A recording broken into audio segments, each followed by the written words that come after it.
Talk to me about DeFi because it's a big Yeah. part of this series. Episode 5 is the rise of DeFi. It's why we're here. We have a DeFi Academy. I'm teaching people all over the world Yeah. DeFi. Why was this something that you locked onto, that you decided to put an entire episode into DeFi? And like, what did you learn, even from someone who's, newish to the ecosystem? Yeah. Yeah. So I latched on the DeFi um, largely because I saw how broad the implications, how broad the reach would be.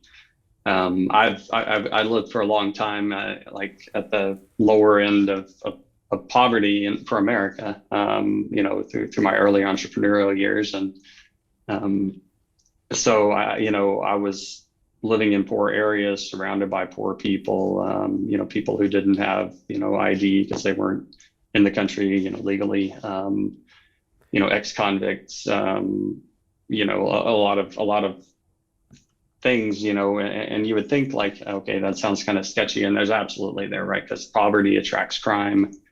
It creates an environment where people get so desperate they don't feel like they can rise in the given system that they were born into, and they feel like their only option for upward mobility is, selling drugs or, robbing people, whatever the thing is, check fraud, fill in the blank.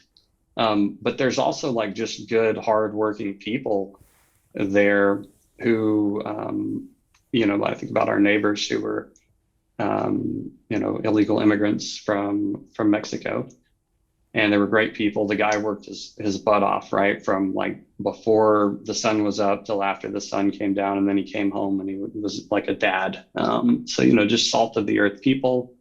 And I saw what DeFi would be able to do for those people. And then I extrapolated from that, and I zoomed out, and I was like, oh my gosh, like I've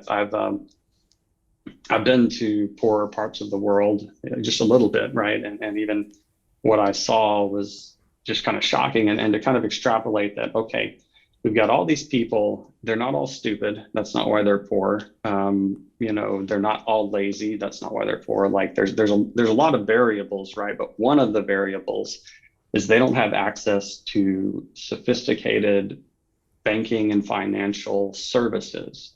So they're at a disadvantage. And that plays out in both the Western world as well as, what we call it, right, the developing world. So when I saw that and I realized like, okay, I just kind of, I was like a flash. I mean, I think a lot of people have this, right? You probably did yourself, where you just like, oh my gosh, like you realize in an instant that this is going to change the world.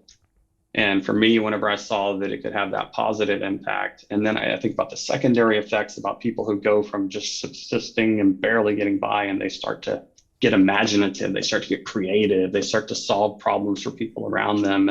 You get entrepreneurs, you get property ownership. That's something that's sort of a Western phenomenon, right? So all of these things are kind of baked into DeFi. And I mean, I was in a spot where I just left the CEO position, turned the company around and exited.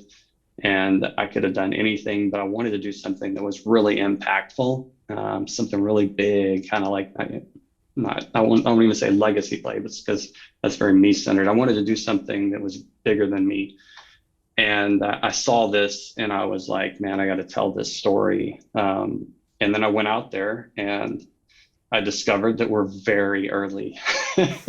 We're so early in this, that many of the things that I just had that vision for, and I know not just me, but a lot of people, we've got to build the infrastructure and the stepping stones to get there. And that is the challenge and the opportunity, right?